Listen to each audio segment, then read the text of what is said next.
Die Glocke ist das Zeichen. Und da kommen sie auch schon. Die Wisente wissen, jetzt gibt's gleich was zu futtern. Ganz nah kommen die Tierpfleger Tobi Weikert und Marlin Kasimir jetzt ran. Auch für sie ein besonderer Moment. Es ist schon sehr schön, wenn das Training so klappt. Die Wisente liegen den beiden am Herzen. Früher streiften die Tiere durch weite Teile Europas. Anfang des 20. Jahrhunderts hat der Mensch sie in freier Natur ausgerottet. Im Wildpark Hunshaupten wollen Marlin und Tobi dazu beitragen, dass der Wisentbestand wieder wächst. Viele Tiere sind ja auch in einer großen Rolle vom Ökosystem. Also wenn da ein Glied wegfällt, dann kann das ziemlich schnell in die Brüche gehen. Deswegen ist es auch wirklich wichtig, dass man da auch Tiere nachzüchtet, dass man einfach diesen Kreis erhält. Mit der Auswilderung seiner Jungtiere beteiligt sich der Park am Artenschutz.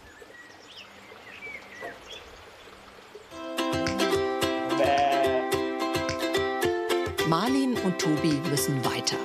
11 kleine Zicklein springen durchs Gehege, putzmunter, bis auf eines. Die kleine Melli kam schwach auf die Welt, muss per Hand aufgezogen werden. Da schmilzt auch das Herz einer Tierpflegerin. Richtig mit dem Zicklein schmusen darf Marlin aber nicht. Wir haben sie extra in der Gruppe gelassen, damit sie das Verhalten der anderen Jungtiere abschaut und dass sie auch nicht so sehr auf die Menschen geprägt ist. Bei der Mutter säugt sie leider nicht, deswegen geben wir auch das Fläschchen, aber wir sind wirklich nur Milchgeber. Und ansonsten halten wir uns da wirklich ein bisschen raus, dass sie nicht so viel geprägt ist. Bevor Melli wieder zum Rest der Gruppe darf, nimmt Tobi sie noch ganz genau unter die Lupe. Schauen uns die Augen mal an, ob da irgendwelche Trübungen drin sind oder Eiter. Dann auch mal jetzt mit sauberen Händen so ein bisschen ins Maul reinschauen, ob da irgendwas auffällt. Ja, das finden sie mal nicht ganz so lustig, aber ist auch schnell wieder vorbei. Alles gut bei Melli. Heute Nacht soll sie zum ersten Mal mit den anderen im Stall schlafen. Währenddessen Lagebesprechung am Elchgehege. Wildparkleiter Daniel Schäffer berät sich mit seinen Handwerkern. Ein riesiger Baum ist nachts in die Anlage gestürzt. Im Zaun klafft ein großes Loch. Verletzt wurde zum Glück niemand. Die Elche Lotta und Lasse haben die Nacht weiter oben verbracht. Marlin und Tobi müssen gut auf ihre Schützlinge aufpassen, wenn die Arbeiter mit der Kettensäge loslegen.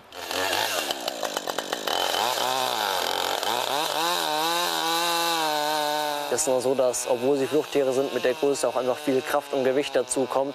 Und dann müssen wir aufpassen, dass, wenn die halt uns durchdrehen würden, dass wir dann die Aktion abbrechen können, nicht, dass die Tiere sich verletzen.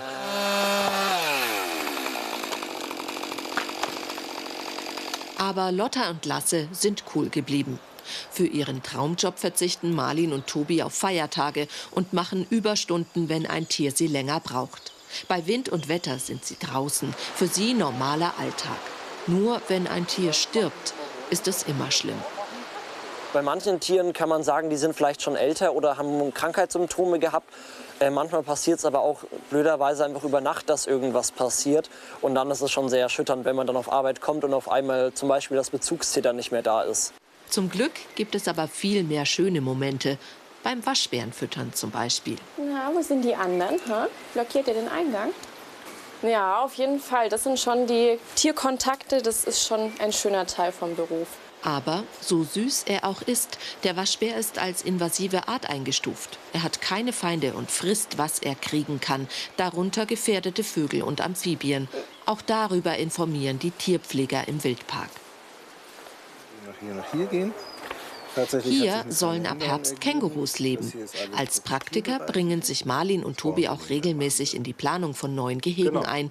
Wildparkleiter Daniel Schäffer weiß Tipps aus seinem Team zu schätzen. Aber dann müsste man dann eine zweite Leitung halt jetzt schon legen. Die haben natürlich auch das fachliche Wissen, was die Tier an sich betrifft. Und die können immer auch noch wertvolle Hinweise geben, woran der Architekt zum Beispiel nicht denkt, nämlich tatsächlich, was ist praktisch im tierpflegerischen Alltag. Jedes Tier hat seinen Platz. Im Wildpark gibt das Team sein Bestes, um die Vielfalt unserer Natur zu bewahren. Mein persönlicher Wunsch ist, dass der Mensch vor allem einfach viel mehr versucht, das Gleichgewicht zu halten. Wir sind da, wir benutzen den Großteil der Fläche und die Tiere brauchen aber auch ihren Lebensraum. Marlin und Tobi versuchen das auf jeden Fall. Und zwar Tag für Tag.